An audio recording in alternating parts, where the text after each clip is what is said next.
Every time you go and pay your utilities, you are compounding the national debt. Do you realise that? I don't think you realise that. You think, you're kind of laughing at me, thinking, oh, this guy's a nut. No, I'm not. Yeah, you must understand, brother. You must understand. Every time you use that cash, that is blood money. Stop Federal Reserve notes. Has anyone got a note? Are you worried about going to jail? Are you worried about going to jail? I'm a live man. I don't go to jail. They can put Mr. Sando Bonacci in jail if they want to. See that? Read here, folks. Read here. Legal tender. This is not money. This is useless dead note, and it's blood money owned by the Rothschilds. One family. Friends, learn how to pay. Make promissory notes and discharge your debt with proper promissory notes. These are legal tender. This is fraud. What's up, fam? Don't worry about this part. I want you guys to listen to this guy right here. Okay, I'm going to respond to this. Hopefully, my man knows exactly what he's talking about. Watch it all the way to the end. I promise you. There's a lot of information here. Check it out. The IRS deals with in personam jurisdiction. In personam jurisdiction means personal jurisdiction, which they need to prove in order to enforce tax codes upon you. Okay, that's the first thing. Okay, so whenever you just ask them that question, they can't really prove it. They have to have some kind of documentation that proves in personam jurisdiction, personal jurisdiction over you. Okay, so that would be by some kind of contract or an oath or something like that that would prove it. Okay, now your husband's company is a different story, because when he went and applied to go work for them, that application was used by the company to draw funds out of his Social Security account to pay him with. Okay, and now what the company's doing, because they draw the funds out of that, what they do is every week they take the taxes out of that money, right, out of his paycheck, to cover their asses for the taxes on the money that they drew from his Social Security account. That's what they're doing. So what they're trying to do is not pay the taxes on what they're paying him from the Social Security account, because they're not actually paying him from the money that he's earning the company.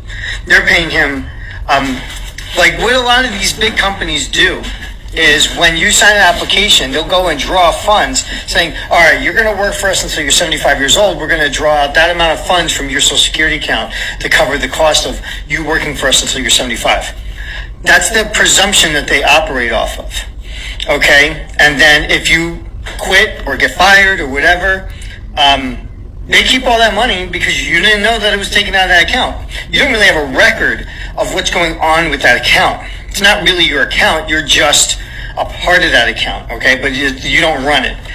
The trustees run that account, okay? And there are 6 trustees, and right now there's only 4 of the trustee offices being held. Okay, so 2 are vacant at this moment in time. All right, it's not always like that. It just happens to be right now. So when they draw the funds out, okay, they take the taxes out of his pay to cover their tax liability for the money they drew out of that account. That's why they give him a hard time about saying that he has to make all these, he has to prove that he's exempt. He doesn't have to prove a damn thing. They don't have a choice. They have no choice in the matter, okay? What they need to do is provide the right form, okay? He needs to come in with a W-8-BEN form, okay, and provide that form to them that shows that he's exempt because it's a beneficial owner, all right? Now, all he has to do is flip the script. They go, you need to prove. No, you need to prove I'm not exempt. Prove it. They can't do that. And as soon as you flip the script on them, right, they go, whoa, no, you have to prove. No. You have to prove. Now, and you make them prove all this stuff. Make them prove that they didn't draw any money out of the Social Security account. Make them prove that they're not paying out of that account to him every week. That they're not taking money out of his paycheck to cover the tax liability that they have. Prove that he is not exempt by way of in personam jurisdiction. Okay? And there's there's ways to do all that, okay? To prove the booking, all you gotta do is say to them, all right? And write this down. Now people are gonna be like, what'd you say? UCC 9-210. Show me all their accounting, all the records per UCC, Uniform Commercial Code, Article 9, Section 210. It says that they have to provide all their books. Provide all the books. Where the money came from that you're paying me with. All of it. They have to show all the books, both sides of the ledger. It can't just be one side.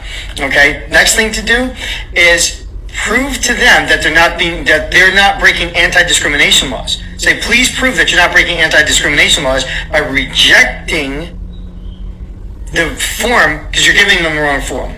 All right, the W-4 form is for residents and U.S. persons. Okay, U.S. person is a loaded statement. So is resident. Okay, that's the problem. There is that if you haven't sorted that out, you need to sort that out first. You have to understand what a U.S. person is. A U.S. person is an individual, a trust, a partnership. It's all kinds of weird things that you would not expect it to be. Okay, and you have to sort that out first. Are you a U.S. person and are you a U.S. resident? Also, you have to remember what the IRS defines as United States. United States is not the 50 states of North America. No, it is the District of Columbia and its territories and possessions. That's all it is. That's all they have. That's why Puerto Rico is like that. Although Puerto Rico is kind of like a weird area because they don't pay taxes over there, and it's kind of it's kind of a weird thing. So I think it's because they're trying to keep that exempt because as long as that doesn't become a state, they can do things there that they can't do anywhere else. All right. So now you got that anti-discrimination laws because you need to bring the right form. Okay. You can't use a W-4. All right, when you've already been using a W-4, you have to use a W-4V, cancel the contract, and then do a WABN to establish a new contract. I know people get annoyed, people complain about it, say, you know what? It's just the way it goes. But before you do any of that, you have to establish with the IRS first. So go to the IRS first, right, and make your case against them regarding if you're a taxable person or not. And if you're taxable to what degree, okay? Make your case with them. After that, then go right ahead because once the IRS is going to be hands off on you, who's going to come after you after that? Okay? But go to the IRS first, make your case with them, and then afterwards, then go to the employer and establish new contracts with them. And when they give you a hard time like that, just know right there that they've been drawing money out of your Social Security account and been using that to pay your paychecks. Okay? That's what they've been doing. And now you have a legal, lawful claim to ask them to show their books since something is wrong here. There's a lack of transparency between this company and I need to know. So show me where all the money's coming from that pays me. Oh, it's probably... You have to show me, right? You want to make this claim, you're going to have to prove it. All right, so that's what you would have to do in that scenario. These big companies, big corporations, they're doing that, okay? So that would be the thing you would have to do.